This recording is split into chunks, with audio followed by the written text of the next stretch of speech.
우리가 신앙생활을 할 때 교회의 실체에 대해 정확히 아는 게 중요합니다.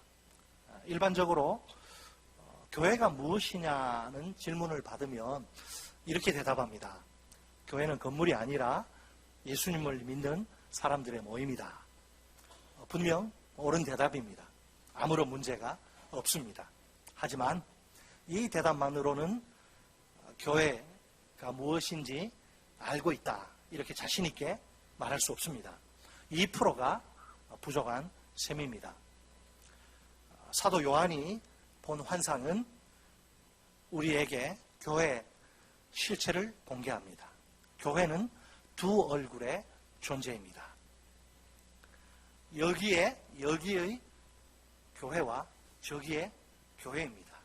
이 땅의 교회와 저 하늘의 교회입니다. 전투하는 교회와 승리하는 교회입니다. 물론 개별적인 교회가 아니라 전체로서의 교회입니다. 전 세계에 흩어져 있는 각각의 수많은 교회들이 아니라 그 모든 교회들을 하나로 묶는 교회 말입니다.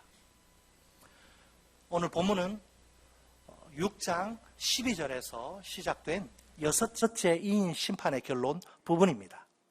6장 17절에서 제기된 누가 능히 서려란 질문에 대한 응답으로 출발합니다.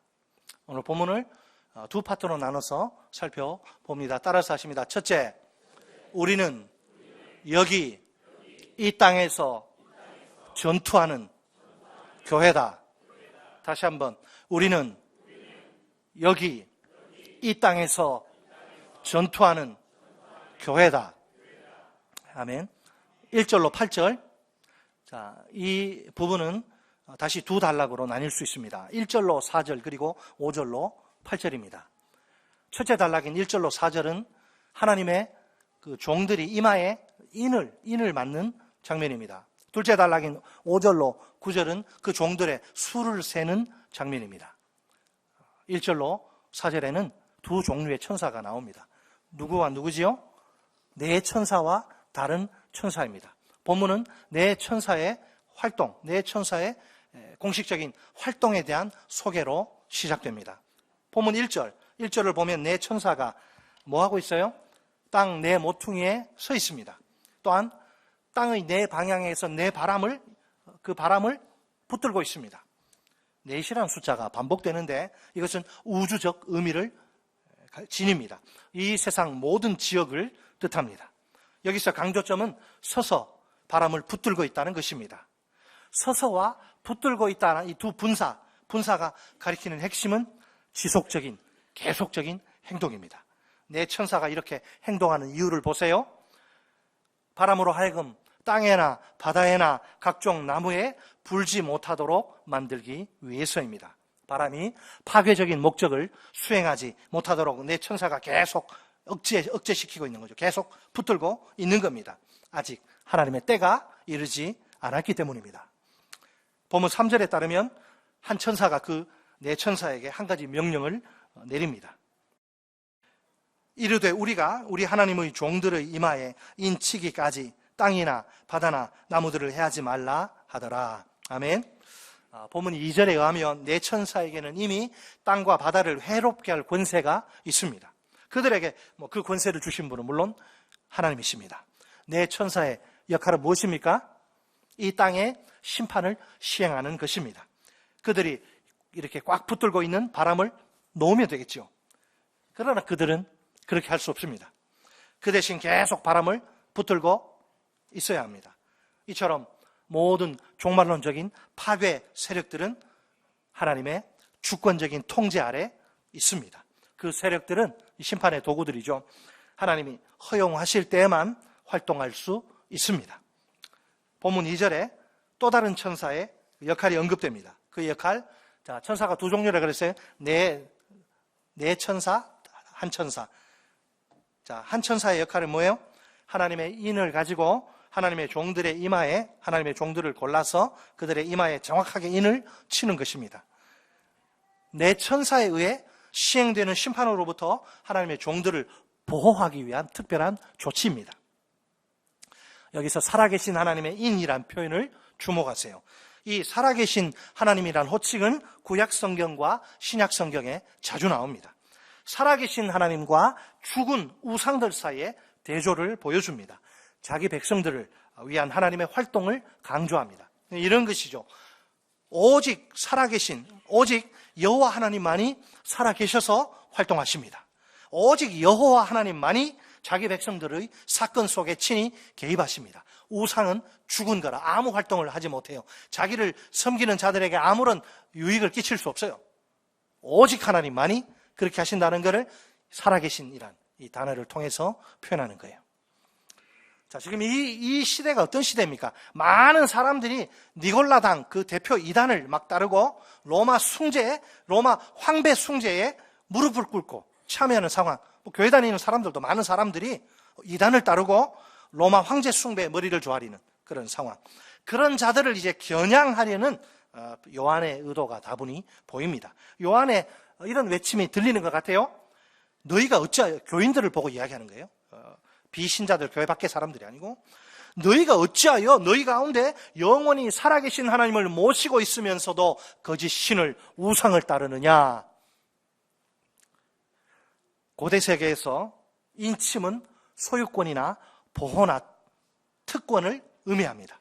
당시 이제 노예를 이렇게 사고 팔 때 노예 이마나 손목에 주인의 이름을 새겨 넣곤 합니다. 또한 로마의 수많은 이교 숭배자들, 우상 숭배자들은 자기들이 그 신에게 속해 있음을 표시하기 위해서 인침을 받습니다. 본문에서 하나님의 인은 하나님의 소유를 확증하는 역할을 합니다. 따라서 하나님의 인을 맡는 하나님의 종들은 하나님의 소유로 인정되는 거예요. 여기에는 구약적인 배경이 있는데요. 에스겔서 9장 4절로 6절의 배경입니다. 거기에 보면 이스라엘의 죄 때문에 탄식하며 우는 자들이 있어요. 그들의 이마에 표가 주어집니다. 이 표는 이스라엘을 향한 하나님의 심판이란 맥락에서 주어집니다. 이 표를 받는 것은 하나님의 심판으로부터 철저히 보호받는 것을 뜻합니다. 과연 요한은 자신의 목적을 위해 이 본문을 어떻게 사용합니까? 우리가 에스겔의 내용을 문자적으로 계시록에 적용할 수는 없습니다. 하나님의 백성들이 하나님의 심판 때에 털끝 하나 다치지 않을 것이라 이렇게 생각할 수 없단 말입니다. 요한이 에스겔의 내용을 사용한 목적은 크게 두 가지. 하나는 이 심판의 상황에서 하나님의 백성은 그 심판의 대상이 아니란 사실을 확정합니다. 다른 하나는 영적 차원에서 하나님의 백성을 향한 보호가 틀림없이 있을 것을 보여줍니다. 자, 본문 4절을 보면 이 광경을 인을 지금 맡고 있는데 이 광경을 목격하던 요한이 입맞은 자의 수를 듣습니다. 보는 게 아니라 듣습니다.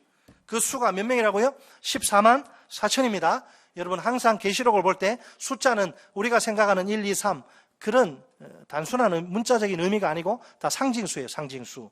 14만 4천 명은 구원받는 사람이 14만 4천 명이라 그런 의미가 아니에요. 이단들이 헛소리를 하는데 12지파에 그래서 14만 4천을 이게 구원받은 사람의 수다 그런 수가 이단이 되는 겁니다.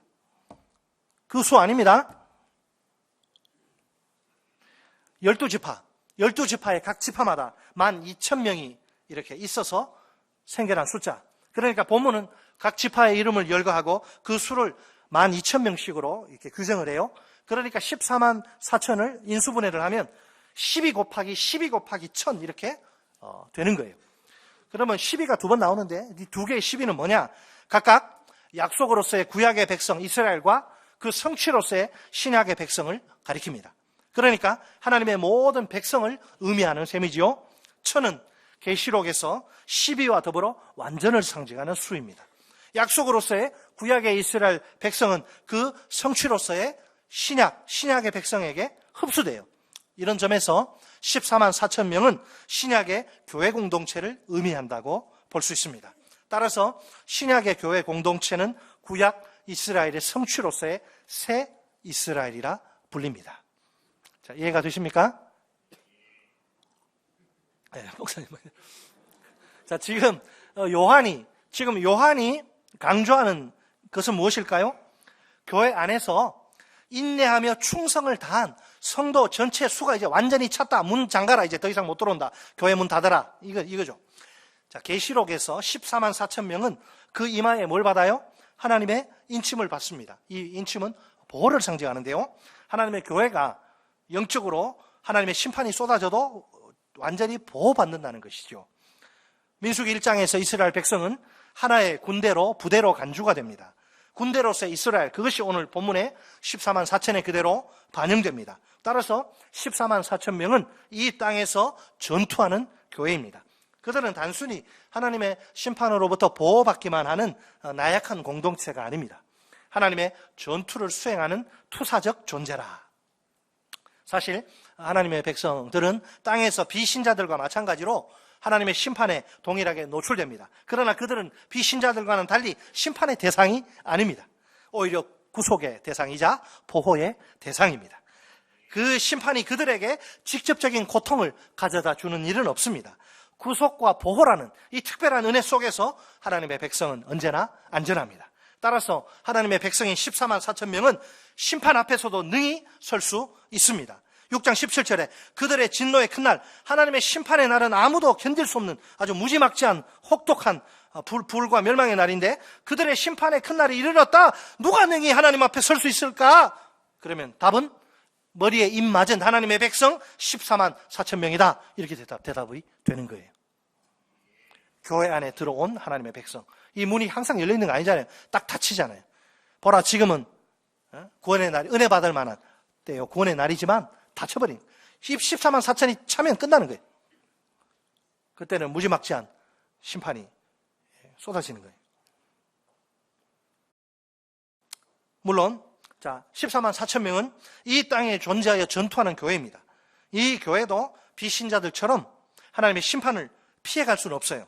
하지만 그들은 그 심판 가운데서도 하나님을 원망하지 않습니다. 하나님의 이름을 모독하지도 않습니다. 그것은 하나님을 모르는 자들이나 하는 행동입니다. 그 도리어 교회는, 하나님의 백성들은 죽기까지 자기 생명을 아끼지 않습니다. 끝까지 인내하며 배신하지 않고 도망가지 않고 하나님께 충성을 바칩니다. 그러다 죽는 거죠. 순교가 나오는 거죠. 자, 그런데 이 최후 종말의 순간, 여러분 궁금하시죠? 언제 주님 오실지. 자, 제가 말씀드립니다. 이 종말의 순간은 그날과 그 시는 모르지만 오늘 본문에서 이야기하기를 두 가지 일이 일어날 텐데, 두 가지 일이 임하기 전까지는 결코 일어나지 않는다는 거예요. 그 두 가지 일이 무엇입니까? 모든 성도가 이마에 인침을 받는 거예요. 둘째는 순교자들의 수가 다 차는 거예요. 하나님이 순교자들 수도 정해놓았고, 머리에 인침 받을 사람 수는 우리는 몇 명인지 모르지만 정해놨어요. 그 인침 받는 게 끝나고 순교자들 수가 다 죽어서 차면 이 우주의 종말이 오고 이 진노의 큰 날이 임합니다. 여러분, 노아의 때 어땠어요? 노아의 때 하나님이 갑자기 느닷없이 그냥 심판했습니까? 아니죠. 노아의 때 아주 오래 그 방주 만드는데 시간이 엄청 걸렸잖아요. 노아의 때 오래 참으신 하나님이 아니십니까? 이 하나님이 오늘도 오래 참고 계십니다. 큰 환난의 때에도 오래 참으실 것입니다. 결코 변함없으신 자비의 하나님이시라 그렇습니다. 본문의 용어로 표현하면 어떨까요? 하나님은 여전히 그 천사를 도구로 해서 여전히 파괴하는 그 심판의 바람을 꽉 붙들고 계십니다. 사도 베드로도 하나님의 속성을 이렇게 소개합니다. 베드로후서 3장 9절 하반절 말씀입니다. 오직 주께서는 너희를 대하여 오래 참으사 아무도 멸망하지 아니하고 다 회개하기에 이르기를 원하시느니라. 여기에 우리 모든 인생들을 향한 하나님의 소망이 있습니다. 그것은 멸망이 아니라 생명입니다. 하나님은 우리 가운데 그 어느 누구도 단 한 명도 멸망하지 않기를 원하십니다. 그래서 지금도 오래 참으십니다. 우리가 이 하나님의 마음을 깊이 깨달아야 합니다. 아직은 누구에게나 기회가 남아 있습니다. 멸망에서 생명으로 나아갈 기회 말입니다. 왜 주님이 오시지 않느냐? 머리에 입 맞을 사람들이 아직 남아있기 때문에. 이것이야말로 우리가 지금 새 생명 전도 축제를 실시하는 이유입니다. 하나님께로 돌아와야 할 이마에 인을 맞아야 할 영혼들이 아직 남아있어요. 그들이 하나님께로 돌아올 때까지, 머리에 이마에 인 맞기까지 하나님의 최후의 심판은 임하지 않을 것입니다. 여기에 그 영혼들을 살리시기 원하시는 하나님의 소원이 있습니다. 우리가 예수님을 진실로 믿는다면 이미 성령으로 인침받은 사람들입니다. 14만 4천 명 안에 들어와 있는 것이 틀림없습니다. 누가 뭐라 해도 우리는 하나님의 자녀요, 하나님의 백성입니다. 그렇다면 우리의 미래는 하나님으로 말미암아 보장되어 있습니다. 베드로전서 1장 4절 말씀입니다. 썩지 않고 더럽지 않고 쇠하지 아니하는 유업을 잊게 하시나니 곧 너희를 위하여 하늘에 간직하신 것이라. 아멘. 우리의 유업이 이 땅에 있다고 합니까? 하늘에 있다고 합니까? 이 땅이 아니라 어디에 간직하셨다? 하늘에. 우리의 유업은 이 땅에 없어요. 하늘에 있습니다. 거기는 좀과 동록이 해하나니 너희는 보물을 땅에 쌓지 말고 하늘에 쌓아라. 예수께서 하신 말씀이에요. 땅에는 유업이 없어요. 자, 따라서 하십니다. 둘째, 우리는 저기 저 하늘에서 승리하는 교회다. 다시 한번, 우리는 저기 저 하늘에서 승리하는 교회다. 승리할 교회가 아니에요. 지금 승리해서 존재하는 현재. 자, 이걸 잘 들으셔야 돼요. 자, 교회 두 얼굴, 첫째 얼굴이 뭐라 그랬어요? 여기 이 땅에서 뭐 하는 교회? 믿음 지키려면 목숨 내놓고 지켜야 되거든. 끝까지. 예? 전투하는 교회고, 그러나 우리는 지금 저 하늘에 있어요. 하늘에서는 뭐예요? 이미 승리하는 교회라. 자, 본문 9절로 17절에서 교회의 존재를 다른 각도에서 바라보는데, 교회의 또 다른 얼굴이라. 여기서는 교회를 땅이 아니라 하늘에 속해 있는 것으로 묘사합니다. 자, 본문 9절에서 요한이 뭘 봅니까? 아무라도 능히 셀 수 없는 큰 무리를 보지요. 이 본문에는, 자, 이 무리에는 구약적인 배경이 있습니다. 여러분, 여기서 딱 한 사람이 떠오르면 여러분 대단하신 분이에요.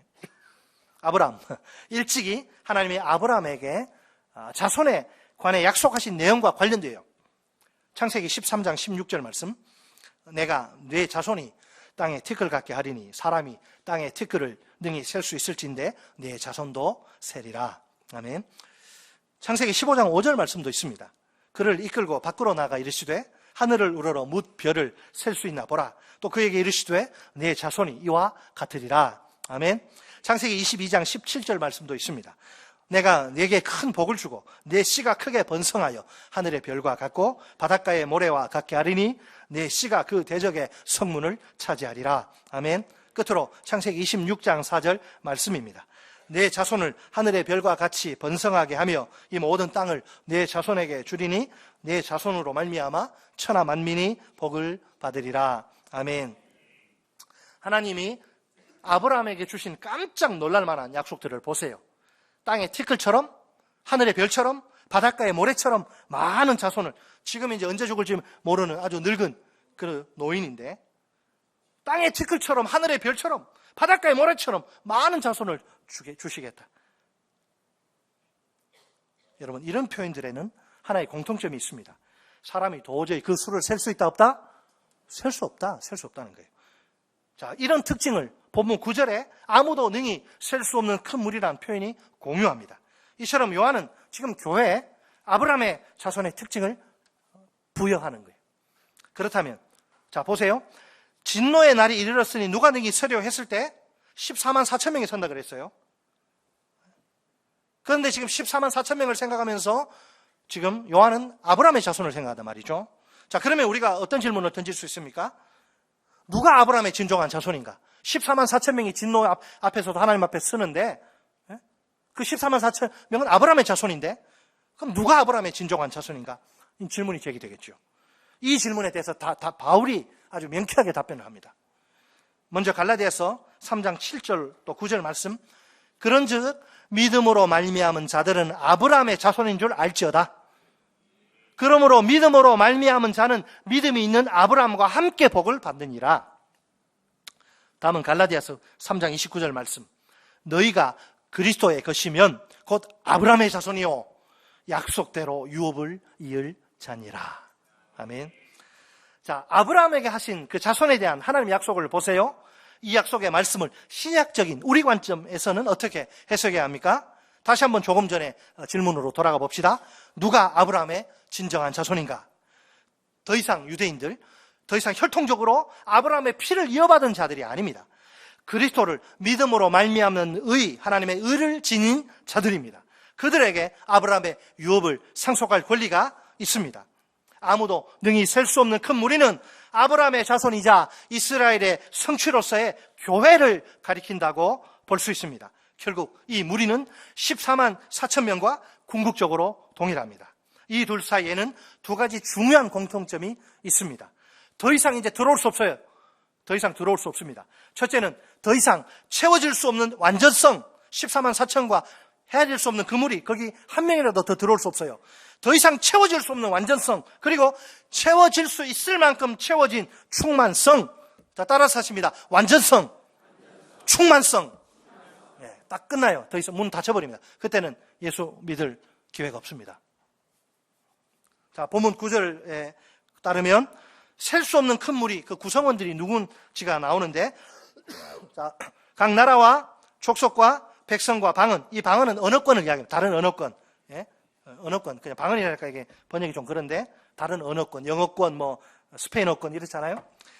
자, 교회 여기는 보편적인 특징이 고스란히 드러납니다. 한 나라, 한 족속, 한 백성, 한 언어권 또 제외되지 않아 모든 사람들이 다 구원의 백성으로 들어오는 건데, 물론 그렇다고 그들 모두가 아니고, 자, 나라가 들어가는 거고, 그 나라 백성이 다가 아니고, 어떤 나라든지, 어떤 족속이든지, 어떤 백성이든지, 어떤 방언이든지 그 안에서 하나님의 백성이 나온단 말이에요. 보편적인 특징인데, 여기서 각이라고 한 단어는 모든을 이야기해요. 나라와 족속과 백성과 방언은 복수 형태의 단어들입니다. 그 중에서 한두 명이 아니라 많이 나오는 거죠. 자, 그러면 그 셀 수 없는 큰 무리가 나타나는데 어떤 모습, 외모를 보니까 어떤 모습인가요? 그 무리의 세 가지 특징을 소개합니다. 첫째, 그들의 복장 뭘 입고 있습니까? 정장 입었나요? 흰 옷을, 조선 사람도 흰 옷을, 백이민족도 아닌데 왜? 흰 옷을 입고 있네요. 자, 계시록 여러 곳에 여러분 보시면 이 표현이 나옵니다. 3장 4절은 그 사대에 있는 교회 공동체에서 옷을 더럽히지, 정제를 지킨 사람 몇 명, 그들이 흰옷을 입을 것이라고 이야기합니다. 3장 5절에 의하면 흰옷은 누구에게 주느냐, 이게 상이라 그러는데, 이기는 자들에게, 끝까지 믿음 지키고 이기는 자들에게 주어지는 상이라 그러고, 6장 11절에 순교자들 보니까 순교자들이 흰 두루마기를 입고 있어요. 자, 그렇다면 본문에 흰옷을 입은 자들은 누구라? 이미 승리한 자들입니다. 순교적 정신을 지닌 공동체로 이해할 수 있습니다. 자, 계시록의 전체 맥락에서 생각해 보세요. 참으로 우리가 예수님의 증거와 하나님의 말씀을 따르는 교회는 순교당할 수밖에 없습니다. 왜냐하면 사탄이, 짐승이, 옛 뱀이, 큰 용이 그런 일을 허용하지 않기 때문입니다. 이런 아주 첨예한, 날카롭고 이런 예리한 대립 때문에 하나님의 백성, 곧 교회는 언제나 순교적 특징을 지닌 공동체로 이해됩니다. 둘째, 그들은 손에 뭘 들고 있습니까? 종려가지를 들고 있어요. 당시에 종려가지는 승리의 상징으로 사용됩니다. 유대 문헌을 조사해 보니까 종려가지는 전쟁 후에 누리는 그 승자들의 승리와 기쁨의 상징이에요. 종려가지는 흰옷과 함께 아무도 셀 수 없는 자들이 바로 승리한 자들임을 강조합니다. 이런 승리는 순교적 정신을 지닌 믿음의 행위를 통해 내게 이 당시는요, 로마 황제 숭배가 성행할 때 계시록을 보면 로마 황제에게 절하지 않으면, 배교를 하지 않으면 물건을 사고 팔 수가 없어요. 직장 생활도 할 수 없어. 완전히 고립되고 외톨이 되는 거예요. 그래도 믿음 지키다가 다 순교하는 겁니다. 그 사람들 이야기하는 거예요, 지금. 끝까지 믿음 지킨 자들. 예? 그러니까 실제적으로 승리가 그들이 순교적 정신을 지녔기 때문에 믿음으로, 끝까지 믿음으로 버티고 인내하는 거예요. 그렇게 실제적으로 나타나는데, 이미 그리스도께서 이런 모델을 우리에게 보여주셨죠. 계시록에 보니까 그리스도는 유다지파의 사자인데, 그리스도의 이 승리는 일찍이 죽임당한 어린 양을 통해 쟁취된 거예요. 마찬가지로 교회에 주어지는 승리는 순교적 정신을 통해 끝까지 믿음 지키는 그 행위를 통해 쟁취될 수 있습니다. 자, 셋째, 그들이 있는 곳이 어디입니까? 보좌 앞과 어디에 서 있어요 지금? 어린 양 앞에 서 있어요. 보좌는 당연히 하나님의 보좌를 가리키죠. 4장 2절을 보니까 이 보좌는 하늘 성전에 존재합니다. 5장에 따르면 어린 양도 하늘 성전에 지금 계셔요. 그러니까 이 무리는 지금 하늘 성전에 존재한다고 볼 수 있습니다.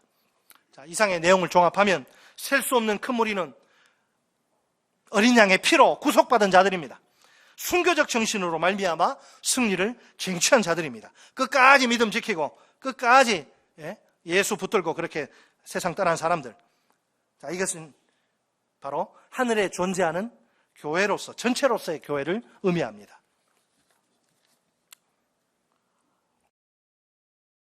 요한이 본 전체로서의 교회의 모습은 어떻습니까? 현재 어린 양의 피로 구속받아 순교적 정신을 통해 승리한 모습, 그 모습으로 하늘의 하나님의 보좌 앞에 딱 서 있습니다. 우리가 그렇게 있단 말이에요. 자, 그러면 전체로서의 교회, 그러면 그 보좌 앞에서 뭐 하고 있는가? 셀 수 없는 수많은 무리들이 뭐 하고 있는가? 하늘에서 하는 일이 뭐예요?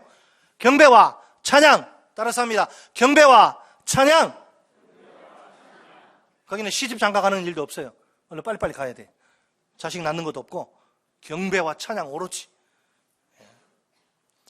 여러분, 계시록에서 경배와 찬양이 어떤 의미가 있습니까? 항상 하나님의 구속 사건, 어린 양이 피 흘려서 나를 위해 몸찢겨 죽으셔서 나를 구속하신 그 사건에 대한 반응, 합당한 반응으로 나타나요. 여러분, 우리에게 있어서, 하나님의 백성에게 있어서 하나님의 구속은 얼마나 엄청난 사건입니까? 대속해 주신 사랑 항상 찬송합니다. 구속하신 주를 향한 찬양이 여러분 속에 살아있습니까?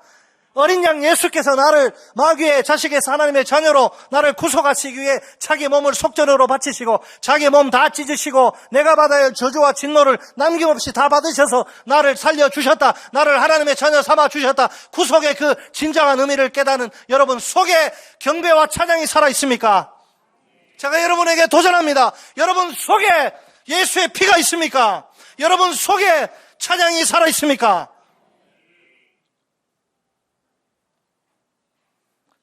그 십자가의 은혜와 사랑을 진정으로 맛본 자들은 도저히 가만히 앉아 있을 수 없습니다. 경배와 찬양의 자리로 힘차게 달려나올 수밖에 없습니다. 거의 이거 볼 때는 본능이라고 할 수 있어요. 여러분, 배가 고픈데 먹고 싶지 않다. 졸린데 목이 마른데 물 마시고 싶지 않다. 본능과 역행하는 행동, 병들은 거예요.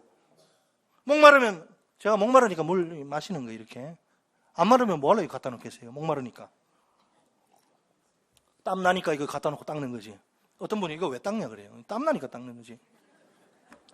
본능과 역행하는 것은 여러분, 인간이나 동물, 짐승, 피조물은 모두 1차적으로 본능에 따라 움직입니다. 본능을 거행한다, 거역한다, 병든 겁니다. 십자가의 그 은혜와 사랑, 그 사랑을 진정으로 깨닫는데 뭐 찬양이 없어? 하나님을 경배하지 않아? 있을 수 없다는 거예요. 본능과 역행하는 거 병든 겁니다. 빨리 치유받아야 해요. 하나님을 믿는 사람들에게 말합니다. 그 불신자들에게 전도할 때 쓰는 용어 아닙니다. 볼지어다 내가 문 밖에 서서 너희들 문을 두드리노니 누구든지 문을 열면 내가 그에게 들어가 그로 더불어 먹고 그는 나와 더불어 먹으리라. 회복해. 우리 다 같이 본문 10절, 그들이 어떤 찬양을 부르는가? 10절 같이 읽습니다. 시작. 그들로 우리 하나님 앞에서 나라와 제사장들을 삼으셨으니 그들이 땅에서 왕노릇 하리로다 하더라. 본문 10절, 죄송합니다. 흥분해가지고 지금 5장을 읽었네. 정말 죄송합니다. 이런 적은 처음이네. 왜 5장을 읽지? 제가 참 이거 맞을 죄를 지었네. 자, 10절. 읽는데 조용해서 이상하다 해서 딱 보니까 6자가 뭘. 7장 10절 시작. 큰 소리로 외쳐 이르되 구원하심이 보좌에 앉으신 우리 하나님과 어린 양에게 있도다 하니. 아멘. 여러분, 누가 부르는 찬양입니까? 아무나 찬양은 못 불러요. 어린 양의 구속으로 말미암아 세상에서 그 피로, 예수의 피로 구원받은 자들이 부르는 찬양입니다. 그들은 지금 이 땅이 아니라 저 하늘에 존재합니다. 그들에게 더 이상의 전투는 없어요. 믿음 지키려고 아등바등 하는 거 없어요. 이미 승리를 지금 현재 누리는 중입니다. 그들은 하나님의 보호 속에서 영원히 안전합니다. 눈물 없이는, 감격 없이는 부를 수 없는 찬양입니다. 여러분, 정말 놀라운 사실은 이런 구속 사건의 결과죠. 구속 사건의 결과는 미래가 되어야 일어날 일이 아닙니다. 과거와 현재와 미래에 존재하는 모든 교회 공동체에게 똑같이 적용됩니다. 정확히 말하면 이것은 우리의 시간 개념을 초월한다고 봐야 합니다. 그러니까 과거와 현재와 미래 언제 존재하는 교회든 상관이 없어요. 그 모든 교회가 오늘 누리는, 지금 누리는 현재적 사건입니다. 과거도 현재고 현재는 당연히 현재고 미래도 현재라 이 말이에요. 여러분 이해되십니까? 현재 승리를 지금 만끽하고 있어요. 장차 그런 게 아니에요. 지금 여러분 요한이 얼마나 지금 반모섬에 유배당해서 끌려갔는데 교회는 다 망가지고 그냥 오늘 아버지 죽고 내일 그냥 엄마 죽고 막 순교가 그냥 다반사로 일어나고 교회는 너무너무 초라하고 막 로마 황제는 득세하는데 얼마나 좌절이 되고 절망이 될까. 하나님이 이 영광의 하늘에 존재하는 그렇게 초라한 교회가 아니다. 교회의 모습을 보여주신 그 놀라운 교회의 모습, 승리하는 교회의 모습을 보여주니 요한이 마라나타 주 예수여 오시옵소서, 속히 오시옵소서, 그날을 주옵소서 이렇게 하는 거예요. 이 세상이 세상 사람들이 개똥밭에 굴러도 이승이 낫다고. 그거 다 엉터리예요. 무슨 개똥밭. 여러분 이 세상 부귀영화가 분토만도 못해요. 저 영광에 비하면. 곧 이야기 제가 하겠습니다만은, 자, 셀 수 없는 큰 물이 경배하고 찬양하니까 천사들이 가만히 있을 수 없잖아요. 천사들이 막 놀래가지고 화답을 하는데 그들도 천군 천사가 하나님께 경배를 드려요. 본문 12절 말씀 같이 읽습니다. 12절 시작. 이르되 아멘. 찬송과 영광과 지혜와 감사와 존귀와 권능과 힘이 우리 하나님께 세세토록 있을지어다. 아멘 하더라. 아멘. 천사들은 참 아멘 잘하네. 처음에도 아멘, 끝에도 아멘. 악의 세력에 대한 하나님의 종말론적 대승리가 주어진 상황, 그 영광의 대승리를 축하하며 소리 높여 부르는 찬양입니다. 천사들의 눈에 지금 뭐가 보였기 때문에 그 성도들을 구원하신 그 위대하신 하나님이 보이는 거예요. 그 하나님을 보는 순간 그들의 가슴에 막 큰 기쁨이 솟구쳐 오릅니다. 자연스럽게 찬양이 막 폭발하는 거예요. 야, 이 어떤 세계적인 오케스트라도 흉내낼 수 없는 그 위대한 하모니. 와. 예? 본문 13절, 14절에 이제 마지막으로 한 장로가 질문합니다. 자기가 질문하고 자기가 대답해. 왜 요한이 대답 안 하거든. 당신은 아는데 왜 질문하느냐. 자, 이 흰옷을 입은 자들이 누구냐, 또 어디서 왔느냐 질문이죠. 이 질문에 대해 그 한 장로는 스스로 두 가지 대답을 내놓습니다. 첫째, 그들이 누구라고 말합니까? 큰 환난에서 나오는 자들, 6장의 이 심판으로 말미암은 환난인데, 이 심판을 통해서 이제 하나님의 진도가 막 폭발하는 순간 세상은 그리스도를 따르는 자들에게 보복을 가하는 거죠. 지금 요한은 환상을 통해 교회가 큰 환난으로부터 나오는 모습을 봅니다. 다른 한편으로는 이것을 적극적이고 일반적인 차원에서 그 의미를 생각할 수도 있습니다. 이 세상에서 성도들이 하나님의 말씀과 그리스도의 증거를, 하나님의 말씀과 그리스도를 증거하며 믿음 지키면서 이렇게 살아가는 상황. 그때 사탄 혹은 짐승이 가만히 있지 않습니다. 공격합니다. 그 공격으로 성도들에게 핍박과 고난이 발생합니다. 그럼에도 불구하고 그들은 하나님의 이 심판으로부터 보호를 받습니다. 사탄의 핍박과 공격으로부터 승리를 쟁취합니다. 둘째, 그들은 어떤 상태? 13절, 14절에 어린 양의 피에 그 옷을 씻어 어떻게 한 상태? 깨끗하게 희게 한 상태. 전쟁에서 승리한 모습을 상징하죠. 여러분, 옷을 씻는 것은 전쟁에서 돌아온 그 군인들이 반드시 행하는 정결 의식입니다. 피를 흘린 상태로 옷에 피가 묻어 있을 거 아니에요. 하나님을 예배할 수 없기 때문에. 그러나 지금 본문에서는 옷을 씻는 것이, 그때는 군사들은 물로 씻는데 옷을 씻는 것이 물이 아니라 어린 양 그리스도의 피, 보혈, 그분의 보배로운 피입니다. 요한 1서 1장 7절 하반절 말씀입니다. 그 아들 예수의 피가 우리를 모든 죄에서 깨끗하게 하실 것이요. 결국 1절로 8절에 14만 4천과 9절로 17절에 셀 수 없는 큰 무리는 동일한 집단입니다. 교회의 두 얼굴. 14만 4천은 여기 이 땅에 존재하는 전체로서의 교회, 여전히 환난을 겪어야 하는 교회, 전투하는 교회예요. 셀 수 없는 큰 무리는 저기 저 하늘에 존재하는 전체로서의 교회입니다. 이런 이미 환난을 통과한 교회, 승리하는 교회. 여러분, 교회는요, 환난의 시기가 오기 전에 반드시 땅에서 인침을 받습니다. 환난의 시기가 끝난 후에는 하늘에서 뭘 받을까요? 상을 받습니다. 하나님이 부어주시는 종말론적 축복이라고 볼 수 있어요. 이 상에는, 이 축복에는 3중 요소가 있습니다. 우리 다 같이 보면 15절 하반절로 17절까지 읽습니다. 그 하반절이 어디냐면 보좌에 앉으신부터 시작. 보좌에 앉으신 이가 그들 위에 장막을 치시리니 그들이 다시는 줄이지도 아니하며 목마르지도 아니하고 해나 아무 뜨거운 기운에 상하지도 아니하리니 이는 보좌 가운데에 계신 어린 양이 그들의 목자가 되사 생명수 샘으로 인도하시고 하나님께서 그들의 눈에서 모든 눈물을 씻어 주실 것임이라. 아멘. 우리가 받을, 우리는 이 땅에서 주님 오시기 전에 이 이마에 다 인침을 받고 또 이제 주님 오시면 우리 이 상, 이 축복을 받는데, 자, 세 가지 요소. 첫째, 우리는 엄청난 특권을 누리게 될 것입니다. 하나님의 보좌 앞에 서서 영원토록 계속 하나님을 경배할 특권입니다. 이 세상에서 우리가 하나님 예배하고 싶어도 경배하고 싶어도 내 속에 죄가 있으면 제대로 되지 않잖아요. 어떤 것에 대해서 방해받지 않고 주님 앞에 나아가서 주님을 보며 주님을 경배하는 특권. 얼마나 가슴 벅찬 감격과 영광의 순간일까요? 그토록 사모하고 사랑하던 하나님 앞에서 그분을 영원히 경배하게 되다니요.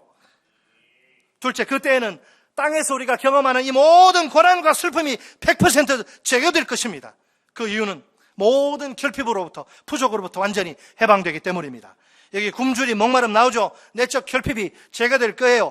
해 나오는데 태워버리는 열, 그 사막지방에 얼마나 위험합니까? 태워버리는 열, 다 고난을 이야기하는데 그런 이제 외적 결핍도 제거될 것입니다. 그 대신 영원한 행복을 맛보게 될 것입니다. 셋째가 그 행복을 이야기합니다. 어린 양이 우리의 뭐가 되신다? 목자가 되실 것입니다. 우리의 목자이신 어린 양이 우리를 어디로? 우리로가 아니고 생명수 샘으로 인도하실 것입니다. 우리 눈에서 뭐해요? 고난의 모든 물을 씻어 주실 것입니다. 내가 예수 믿다가 믿음 지키다가 불이익 당하고 쫓겨나고 망하고 핍박당하고 자식 믿음으로 여고 눈물 피눈물 흘리며 고통당한 그런 우리 눈에서 모든 눈물을 싹 씻어 주실 거예요. 고난이 싹 사라진 세상, 고통의 눈물을 흘릴 일이 더 이상 없는 완벽한 세상이라니요. 솔직히 그 세상이 얼마나 좋을지 헤아리기 어렵습니다. 우리가 상상조차 할 수 없는 놀라운 상, 가슴 벅찬 축복이에요. 누가 이 상을, 이 축복을 받을 수 있습니까? 이 땅에 전투하는 교회로서 믿음의 싸움을 끝까지 감당한 성도들입니다. 중간에 그만두고 도망가서는 되지 않습니다. 순교적 정신으로 하나님의 말씀과 예수의 증언을 붙들고 믿음으로 산 자들입니다. 억만금을 주고도 살 수 없는 상이 축복이 아닙니까? 이 상이, 이 축복이 우리의 것이 된다, 이 말입니다. 로또 맞은 것보다 더 크게 웃으셔야 되는데, 얼마나 놀라운지. 자, 바로 이 상, 이제 조금 있으면 이 상, 이 축복을 받는 사도 바울이 뭐라고 고백하지요? 디모데후서 4장 7절로 8절 말씀. 나는 선한 싸움을 싸우고 달려갈 길을 마치고 믿음을 지켰으니, 이게 중요한 거예요. 나는 선한 싸움을 싸우고 힘들다고 도망가지 않았어요. 포기하지 않았어요. 주저앉지 않았어요. 나는 선한 싸움을 싸우고 달려갈 길을 마치고 믿음을 지켰으니 이제 후로는 나를 위하여 의의 면류관이 예비되었으므로 주 곧 의로우신 재판장이 그날에 내게 주실 것이며 내게만 아니라 주의 나타나심을 사모하는 모든 자에게 도니라. 많은 그리스도인들이 직장이나 사업에 아주 헌신의 힘을 쏟는 이유가 무엇입니까? 너무너무 직장과 사업에 충성하다가 그냥 애들하고 행복한 시간을 많이 못 가져서 자식이 컸는데 서먹서먹하고 희생한 거죠. 그렇게 직장과 사업에 혼신의 힘을 쏟는 이유가 무엇이에요? 내가 지금은 힘들지만 허리띠 졸라매고 이렇게 하고 내가 직장에서 사업에서 내가 성공하면 미래 경제적인 보상과 풍요로운 삶이 주어진 믿기 때문에 그렇게 하죠. 그죠? 내가 죽으라고 하는데 아무것도 없다 그러면 그렇게 할 사람 누가 있어요? 다 포기해버리지. 이왕 이래도 안 되고 저래도 안 되니까 포기할 거 아닙니까? 그렇죠? 직장 때문에 사업 때문에 우리가 희생하는 게 얼마나 많습니까? 그렇다면 최후의 영원한 상을, 최고의 축복을 위해선 내가 명색이 그리스도인인데 어떤 노력을 쏟는 중입니까? 정말 진심으로 그 상을, 그 축복을 이 땅에 그들보다, 보상보다, 경제적 풍요보다 더 사모하며 최선을 다해 달려가고 있습니까? 우리가 오늘 이 땅에서 믿음으로 사는 것이 결코 헛된 일이 아닙니다. 이 세상에서 가장 가치 있는 일입니다. 모든 비교를 온몸으로 거부하는 절대 가치예요. 물론 쉬운 일은 아닙니다. 많은 고난이 앞길을 가로막을 테니까 말입니다. 오죽하면 예수님이 좁은 문, 좁은 길이라는 표현을 사용하실까요? 이 세상에 인기가 없어서 예수 믿는 거, 기독교가 인기가 없어서 찾는 사람이 드물다. 구원받는 사람이 적다. 오늘 계시록에는 엄청 많다 그랬는데 예수님은 작다. 자, 계시록에 따르면 순교할 각오가 있어야 죽을 각오를 해야 여러분 예수 배반하지 않고 끝까지 감당할 수 있습니다. 믿음 생활. 그만큼 힘들고 어려워요. 그러나 장차 우리에게 나타날 영광과 비교하면 조족지혈이라 세발의 피라 아무것도 아니에요. 모든 고난을 단숨에 집어삼키고도 남을 찬란한 영광입니다. 오늘 요한은 환상 가운데서 본 교회의 두 얼굴을 소개합니다. 우리는 여기 이 땅에서 전투하는 교회입니다. 우리는 저기 저 하늘에서 승리하는 교회입니다. 우리 앞에 전투와 승리가 동시에 놓여 있습니다. 우리가 반드시 이길 수밖에 없는 전투요. 이미 승리가 100% 보장된 전투입니다. 이 세상에서 하나님의 말씀을 붙들고 끝까지 인내하며 참고 버티며 믿음으로 삽시다. 어린 양의 피로 구속받은 교회인 우리가 현재 하늘에서 누리는 승리입니다. 이 승리가 장차 우리에게 틀림없이 현실이 되어 펼쳐질 것입니다. 그날 상상조차 할 수 없는 하늘의 상이 축복이 우리에게 쏟아질 줄 확실히 틀림없이 믿습니다.